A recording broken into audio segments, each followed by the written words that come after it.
గురూజీ నమస్తే. నమస్కారం మా శరత్. శ్రావణ మాసంలో ఇప్పుడు చాలా మంది పూజలు ఎలా చేయాలి ఏంటనేది చాలా డిస్కషన్స్ జరుగుతుంటాయి శ్రావణ హ్మ్. మాసంలో. హ్మ్. అసలు ఎలాంటి పూజ చేయాలి? ఎలాంటి దీపాలు పెట్టాలి? ఏంటంటే చాలా మందికి క్లారిటీ లేదు. ఇటీవల కాలంలో చాలా చెప్తున్నారు. హ్మ్. రకరకాల అవును. దీపాలు, రకరకాల పూజలు.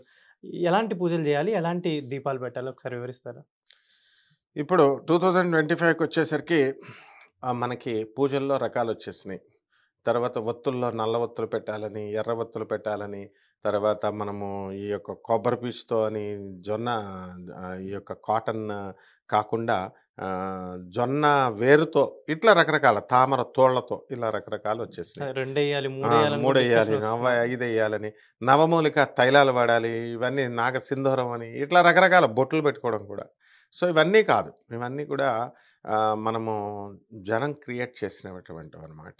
సో, ఆహ్, ఆహ్, పూజ అంటే జగద్గురువైనటువంటి ఆదిశంకరాచార్యులు వారు నిర్వచించారు మనకి.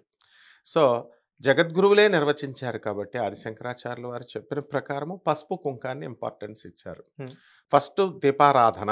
దీపం అనేటటువంటిది ఎందుకు అంటే అజ్ఞాన తిమిరాంధస్య జ్ఞానాంజన శలాకయ చక్షురున్మీలితం యేన తస్మై శ్రీ గురవే నమః. ఈ యొక్క దీపాన్ని కనుక మనం వెలిగించకపోతే అక్కడ అజ్ఞానం అనేటటువంటిది ఏర్పడిపోతుంది. ఆ తర్వాత దరిద్ర దేవత మనకి ఇంట్లోకొచ్చేస్తుంది. కాబట్టి మనం ప్రతి ఇంట్లో కూడా చాలామంది మనకి నూనె వెలిగించాలని చెప్పేసి లేకపోతే నూనె అయిపోతుందనో, లేకపోతే వారానికొకసారి చేద్దామనో ఇలా దీపాన్ని బద్ధకిస్తూ ఉంటారు. అవును. కానీ అలా బద్ధకిచ్చకూడదు. ప్రతిరోజు కంపల్సరీ వెలిగించాలి దీపాలు. ఏమి నూనెతో వేయాలి అంటే ట్రెడిషనల్‌గా మనకు చెప్పబడినటువంటిది నువ్వుల నూనె, నెయ్యి లేకపోతే ఈ యొక్క కొబ్బరి నూనె ఇలాంటివి వీటిలతో వేయాలి. వేరుశనగ పప్పు నూనెతో మనం వేయం.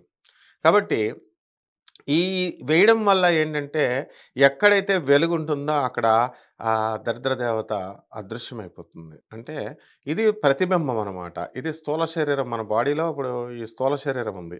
లోపల ఈ నేను అనేటటువంటి ఒక ఆత్మ ఉంది. సూక్ష్మ శరీరం ఉంది. ఈ బాడీ వదిలేసినా ఆ సూక్ష్మ శరీరం ఉంటుంది. కాన్షియస్‌నెస్ ఉంటుంది. ఆ చైతన్యం ఉంటుంది.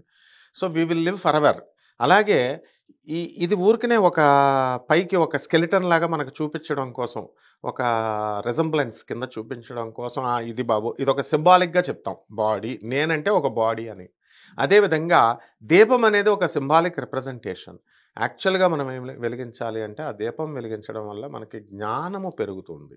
అంటే జ్ఞానము దీపం పెట్టడము, అక్కడ ఉన్నటువంటి స్తోత్రాలు చదవడము, యాంత్రికంగా కాకుండా దాంట్లో ఉన్నటువంటి అంతరార్థం గురువుల ద్వారా తెలుసుకోవడం ద్వారా ఈ యొక్క అజ్ఞానం అనేటటువంటిది పోయి జ్ఞానం అనేటటువంటిది అంకురిస్తుంది.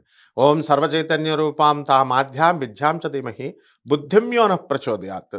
సర్వచైతన్య రూపిణి అయినటువంటి సర్వేశ్వరి బెజవాడ కనకదుర్గమ్మ, ఆ తర్వాత ఆది విద్యలకి ఖాది విద్యలకి స్వరూపిణి అయినటువంటి ఆ జగజ్జనని పార్వతి, ఆమె బెజవాడ కనకదుర్గమ్మ నా యొక్క మనసుల్ని సరైనటువంటి మార్గముల వైపు ప్రేరేపించుగాక అన్నాం. యా దేవి సర్వభూతేషు మాయారూపేణ సంస్థిత నమస్తస్యై నమస్తస్యై నమస్తస్యై నమో నమః అంటూ చేసుకున్నప్పుడు మాయ పక్కకు తప్పుకుంటుంది. యా దేవి సర్వభూతేషు జ్ఞానరూపేణ సంస్థిత జ్ఞానం ఆమె.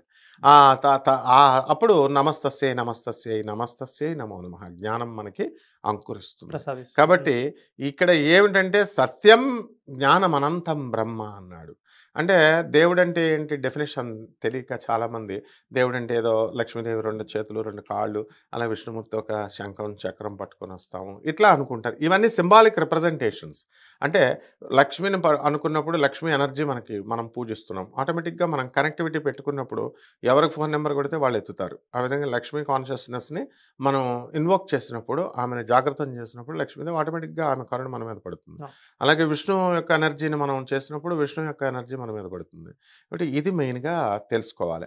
అందువలన మనం ఖచ్చితంగా ఈ యొక్క జ్ఞానం అనేటటువంటిది కేవలం సద్గురువుల యొక్క అనుగ్రహంతో మాత్రమే వస్తుంది కాబట్టి ఇది మొట్టమొదటిగా దీపం వెలిగించాలి.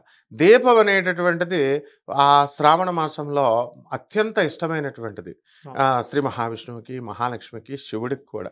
కాబట్టి అట్‌లీస్ట్ ప్రతిరోజు చేయలేకపోయినా శుక్రవారాలు అయినా అఖండ దీపారాధన చేసుకుంటే సరిపోతుంది. ఉదయం నుంచి సాయంత్రం దాకా మనం అఖండ దీపారాధన. దీపము కొండెక్కకుండా ఎలా అలా ఉండాలి అంటే మా శరత్ చెప్పినట్టు నూనె ఎప్పటికప్పుడు పోయాలన్నమాట. కొంచెం అంటే మనం పూజ అవును. చేస్తాం కాబట్టి నిష్ఠతోటి సాయంత్రం వరకు దాన్ని చూసుకోవాలి, చూసుకోవాలి. రక్షించుకుంటూ ఉంచుకోవాలి. ఆ విధంగా నైవేద్యాలు, అరటిపళ్ళు, ఈ పాయసాన్నాలు, తర్వాత దద్దోజనాలు, చక్కెర పొంగళ్ళు ఇవన్నిట్లో ఎక్కువ పెడతారు. ఆ సీజన్‌లో దొరికేటటువంటి ఫ్రూట్స్ పెట్టుకోవాలా. పుష్పాలు, ఆ సీజన్‌లో దొరికేటటువంటి చామంతి, సన్నజాజి, జాజి, మల్లి ఇలాంటి పుష్పాలన్నీ కూడా వేసుకోవచ్చు. ముఖ్యంగా తామర పుష్పాలు, కదంబ పుష్పాలు అనేటటువంటి అమ్మవారికి వేస్తాము. హ్మ్. ఆ తర్వాత ఈ అమ్మవారికి కలశం పెడతాం. చాలామందికి ఏమండి మాకు ఆనవాయితీ లేదండి కలశం. మా అదేదో వ్రతం చేస్తున్నప్పుడు ఎప్పుడో మాకు 4 తరాల క్రితం ఎవరో మా పెదనాన్నగారో ఎవరో చనిపోయాడు అంట. అందుకోసం ఇది మేము పెట్టకూడదండి అన్నవాళ్ళు ఫోటో పెట్టుకోవచ్చు. హ్మ్. మహాలక్ష్మీదేవి ఫోటో పెట్టుకొని ఇవన్నీ మూఢనమ్మకాలని తెలుసుకోవాలా. ఆనవాయితీలు ఇవన్నీ అనుమానాలు ఉన్నవాళ్ళు అనుమానం పడక్కర్లేదు. బట్ స్టిల్ దెన్ ఇంకా మీకే అనుభవంలో అమ్మవారు తెలియజేస్తుంది కాబట్టి ప్రస్తుతానికి ఫోటో పెట్టి చక్కగా మనం చేసుకోవాలి. అదేవిధంగా జగద్గురు ఆదిశంకరాచార్యులు వారు కుంకుమార్చన ఇచ్చారు. కుంకుమతో ఓం మహాలక్ష్మి నమః అంటూ చక్కగా మనం చేసుకోవచ్చు.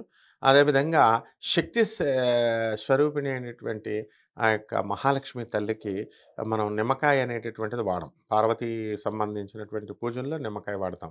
కానీ కొల్హాపూర్ మహాలక్ష్మిని మనం దేవస్థానాన్ని చూసినట్లయితే నిమ్మకాయల దండ కూడా వేస్తాం. ఇస్తారా? నిమ్మకాయ డెప్పల్లో కూడా మనం లక్ష్మీ అమ్మవారిని మనం పూజ చేసుకోవచ్చు. పూజించుకోవచ్చు.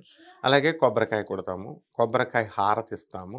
ఇప్పుడు హారతుల్లో కూడా ట్రెండింగ్‌లో హారతులు వచ్చినాయి. నంది హారతి, సింహం హారతి ఇవన్నీ బిల్డప్ అనమాట. రకరకాలు. రకరకాల బిల్డప్ అవన్నీ. సో, చంద్రహారతని ఇవన్నీ ఏం అవసరం లేదు. ఎప్పుడు మనం ఇంట్లో చేసుకునేటటువంటి హారతి ఉంటుంది. హ్మ్. ఆ యొక్క కర్పూర హారతి.